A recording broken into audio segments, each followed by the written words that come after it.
મહારાજની જય.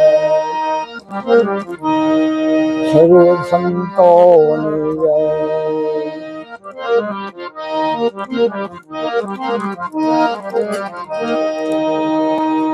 નિત્યદ્વારાધાર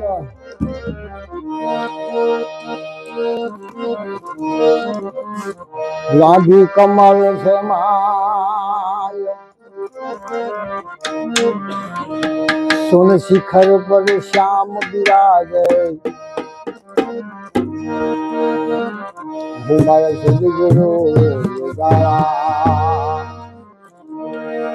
મિત્રો ક્ષમા કરો, કારણ કે મહાપુરુષો ત્યાં છે કાંઈ અને હાલે છે કાંઈ. આપણે થાય પ્રણયકાના મહાપુરુષો ત્રણ પંક્તિ થઈ: રામાનંદ ફોજ, ભાણ ફોજ અને ઉગમ ફોજ. હવે આમાં એવું કીધું, નિજ તત્વ આધાર રાધી કમલ છે માન, સુન શિખર પર શ્યામ બિરાજે સદગુરુ ઉગારામ. અને થોડું સૂક્ષ્મ ને કારણ અને મહાકરણમાં જઈને ભળે. જો આજે સંતો વાણી બહાર પડે ને, એ કડીઓ અલગ અલગ ફીટકી હિંગનો વાણી બહાર પડે, અને એ કોઈ રોકે નહીં. મહાકર્ણમાં જઈને ભળે, મહાકર્ણથી પાછી વળે સુરતા તમારી અગમમાં આવે. અગમ અગમ કહેતા જેમ નિજ ઘરમાં થોડું પાન દાજી પોતે તમારું સ્વરૂપ. અગમમાંથી નિગમમાં ગળાય અને સુગમમાં ભળે. સુગમમાં ભળે એક રીતે રહેવાની બોલાય. જો દાદા તાણી સિદ્ધ ધ્યાન રાખો, એટલે સત્સંગના મહિના ભજનના મહિના મર્યાદા તોડી છે માણસોએ. ગાને ગમને સાંભળવા હું ધસકો આખો બગડે કે રોટી માટે તસકો છે. મર્યાદા પહેલી હોય છે વાણી બોલવા પહેલી, અને તમે શીખવું. તમે જે રન કરીને આવશે ને બધા માણસ જે બેનો ભય છે ને મર્યાદામાં હમ આવી જશે. સો એટલે બેઠા ને તેથી ફરણા વ્યવસ્થિતતા દર્શન વાત ફરી જાય. બેન એકલું ભરી બેન મર્યાદા પાડવી પડે પાડવી પડે, પણ પોતે મર્યાદામાં આવવું પડે. આ ને ધર્મ નિસોડ, આ એને મેન પાડ્યો. તો મિત્રો ખાસ ધ્યાન રાખો, સાહેબ પ્રણયમાં બહુ પૂછ્યો થયા. અત્યારે શું કાંઈ નહીં, સદયુગ જોવાપુર ચાહતા ને કળયુગ, તો એ સારા યુગ બને છે. પણ સારા યુગ એક રન તો આપણે આ પર કરી લેવાનું હોય. સદયુગ એટલે તમારામાં સત્ય રમેલું છે. દુઆપુર એટલે નવદા ભક્તિ, નવ ઇન્દ્રિય, 10મું મન અને દુઆપુર કહેવામાં આવે. પછી ત્યાંતા એવા તનમાં છે પાકું હાવ. અને કળયુગમાં તમારે આજ પણ કહી દો કોણ આમાં કરનારો છે. આ ખાસ ધ્યાન રાખજો મિત્રો. દુઆપુર સદયુગ ને દુઆપુર ને ત્યાંતા યુગ ને કળયુગ ને બે વાપિયા વળાની છે. બાફેન ને કોઈ બી કારણે છે, ખાસ ધ્યાન રાખજો. હું તમને હાશું કહી દઉં છું. હું લઉં છું 15 મિનિટ. મારે કોઈ એવું નહીં કે આપણે 2 કલાક 1.5 કલાકે 100 કે એવું કાંઈ નહીં. પણ કેવું એટલે ઘરે હાશું કેવું. તો આપણા મહાપુરુષો ખૂબ બોલે છે. સ્વસ્થી સંમેલન કરીને જપીને અજંપાના જાપ પણ તત્વ ધ્યાન કે સોહમ બોલે આપોઆપ સોહમ ને પ્રોયો પવનમાં બાંધો ને સુંદર બમ ઘાસ સુંદર ધરો. તો કિસબીજ માવા ફેર, અને કિસબીજ માવા હે નિજ નામની ફેરેગા કોઈ દાસ. આ ઝઘડા થાય સત્સંગમાં, ઝઘડા ભજન કોઈ કરતું નથી. હે ભજન કોઈ કરતું નથી. વેદની સિદ્ધાંત બોલે છે ગાયત્રી મંત્ર 108 માળી પારા, એમાં 2 ગાયત્રી મંત્ર પોતે તમારે નિષ્ઠોર છે. તમે શાસ્ત્રો પુરાણો વાંચી દો. મહાપુરુષને શરણાઈ બ્રહ્મ છે સૌત્રે પુરુષ કોને કહેવાય? કે બ્રહ્મા વિહાર કરે છે, વિશ્વ ખૂબ શું થાય એ ખબર હોય. બ્રહ્મ નિષ્ઠ સૌત્રે પુરુષ કહેવાય. અને એ પુરુષ શરીર મળે તમે જિંદગીનો દોરો પાય, એમાં કાંઈ ઘટે નહીં. પણ આ જાણી કારણે આવવું પડે. તો આપણે મહાપુરુષ મહાપુરુષ રવિ સાહેબ ખીમ સાહેબ થઈ ગયા, અને ભાણ સાહેબ સીધામાં ગયા. સીધામાં ગયા તેથી ખીમ સાહેબ ને મૂંઝવણ થઈ. મૂંઝવણ શું કામ થઈ? કે ભાતૃભાવ હતો. એટલે રવિ સાહેબ એટલે ઉઘાડનો છે. કે ખીમ સાહેબ ભાણ સાહેબ ના દીકરા હતા. દીકરા હતા શિષ્ય હતા. રવિ સાહેબ પાછા શિષ્ય હતા. તો રવિ સાહેબ ને ભાઈ હવે પિતાજી શ્રમમાં મરા ગયા છે, પણ મને ફૂટતું નથી, ઉઘાડ નથી થતો. ત્યારે ભજન ઉપર રવિ સાહેબે દેખો ભરતરી ભયા ફકીરે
અને બરોબર જયંતિ બાપાના બાબુજીના શિક્ષણ ઉગામ છે તો મિત્રો વર્તમાં બહુ ધ્યાન રાખજો. મિત્યા માન મન ભયા નિર્મળા, તો પેલું તમારે મનને મટાડવું પડે, નિર્મળ બનાવવું પડશે. નિર્મળ ક્યારે બને કે તમારી વાસના તૂટે તો બને, નિર્મળ કોઈ બી ન બને. આશાના વાસા સૂટતાના મુકામ, સારું દામથી ભાષામાં કીધું. તો વાસના મૂકી દો એટલે તરત કંટ્રોલમાં આવશે ભક્તિ. પેલી વાસના મૂકવી પડે. મિત્યા માન ભયા નિર્મળા, ગોરખથી દક્ષિણા લીધી. તો મિત્રો આ એક ખાસ વાસના તૃષ્ણા મુકાય એટલે તમે ધારો કરી શકો. વાસના રહે ને મહામાયા છે. મહામાયા પાડ્યા લસી ના કે પાડ્યા પાખરિયા રવિ બિચારી શું કરે કે જુનાગઢમાં બોલ્યા પાખરિયા હતા મંદિર ધરણ શિફ્ટિંગ લઈ લીધા. 5 જગ્યા સરનામું પૈયા મૂકો સરનામું પૂછે, 10 રૂપિયા મૂકો પૈયા સામું નોટ નાખે. આ પાડ્યા પાખરિયા. આ જેવી વાત નથી, તમને લાગે સારું પણ છે અઘરું.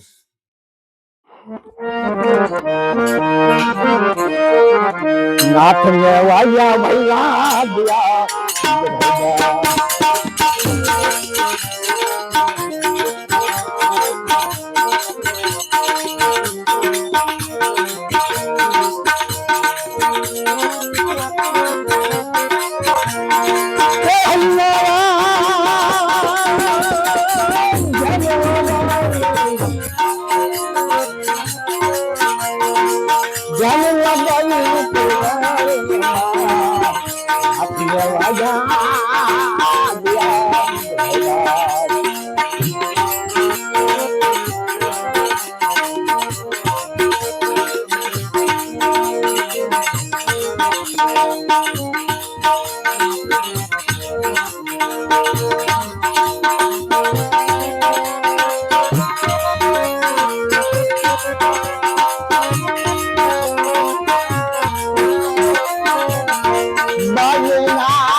કરો આ ભજન જો ને સમાજનું રક્ષણ ખરેખર છે. જે સમાજને ખેંચતો હોય છે, જે પૂરી ભજનના હવારમાં 3:30 પછી 5:30 સુધી એના ગમે પ્રમાણે બે થઈ છે ભજનમાં, એને ખબર છે કે પૂરી જમીન પ્રીતિ હવે નવી નવી સડે મારા નાથજી આ વાણી હોત બોલે છે. પણ કહેવાનો નાથને વાગ્યા દિયા નિજ ભેગા, હા લાગ્યું ધ્યાન ધૂમ કરવાણીમાં સર્વણે બોલી જીવી જીતી.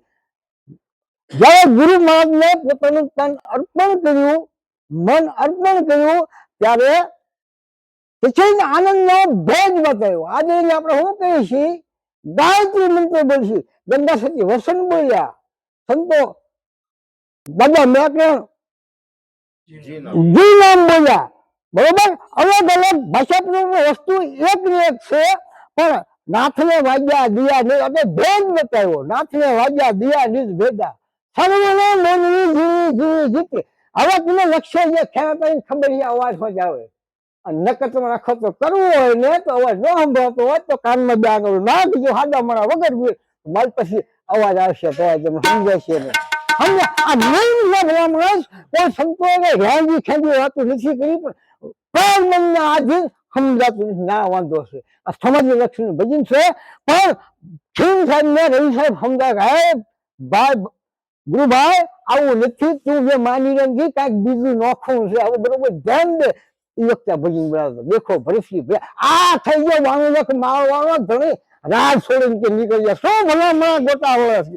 અને ખીમ સાહેબ આનંદ મારો આનંદ આવ્યા પછી મસ્તી કઈ નાખી જાય.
કરી નાખી એમ બોલે ભજવું આપણે હાથે ભજાય એટલે એ મનવાય ભલા મળે મહેનત કરી લે ના હે છૂટિયા જાપ જપયા જંપા હે વરિયાળ ના ભીના ભીની હે ન્યાય કરે ઈશ્વરના કરુણાના હરોડા આવે કરુણા ભાઈ મૂર્તિ બાવાજી તમે કરુણા આપશે પરમલો પીર હોત બોલે છે બાવાજી તમે કરુણા આપશે હે તો ભલા છૂટિયા જાપ જપયા જંપા શું જ્ઞાની આપણે કહેવું અજંપા ગાયત્રી માન છે અજંપા ગાયત્રી તમને મોક્ષનો કિનારો મળે અને અજંપા ગાયત્રી અવતારો થાય સમજાય અજંપા ગાયત્રી હવામાન ખૂબ શું છે થાય અને અજંપા ગાયત્રી ભજી અવતારો ક્યાંથી થાય છે સમજાય ક્યાં અવતારો હમાથી સમજાય પણ આને મહેનત કરો ભરતથી ભાઈ સાહેબ ખોટું નહીં આખા તો કરે શું હું તમારું જામીન પણ મહેનત કરજો ભજા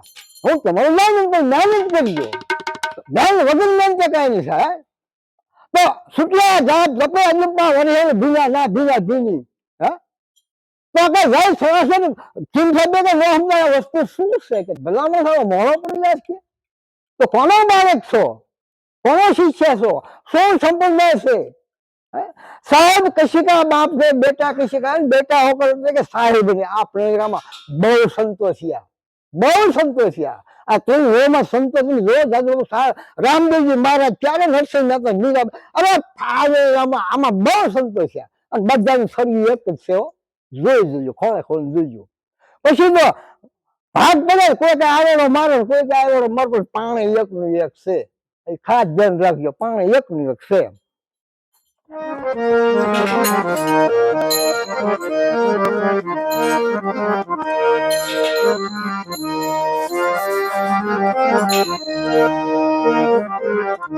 નાથ ને આવવા જાવે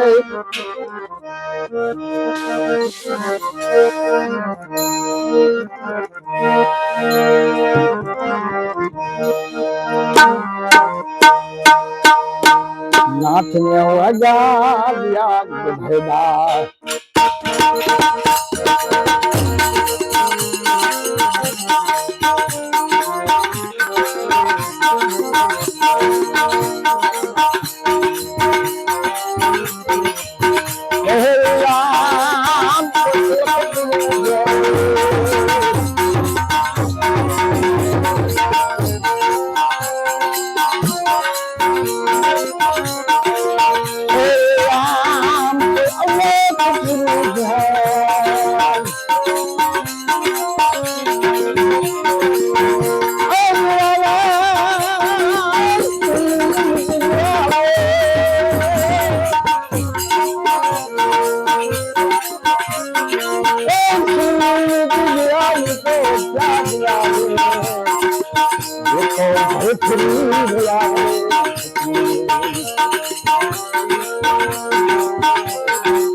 ભજન આનંદ કરવા અને સામૂહિક ભજન છે બધા બે ભજન એક એક ભજન નો લાવ લો એટલે હિમની ગંગા હિન્દી સાલું નંદી નાવ સંજોગો કે તુલસીદાસ મહાત્મા રામાયણમાં લખે છે કે રામાયણ અનુસંધાનનો બધાનો લાભ દેવો. આપણે એવું ન રાખવું 1.5 કલાક ખાઈ નાખવી. એક ભજન બોલાય ઘણું બધું અને હવનું આનંદ મંગળ રહે એ જ હાસું. બરોબર. સદગુરુદેવની જય.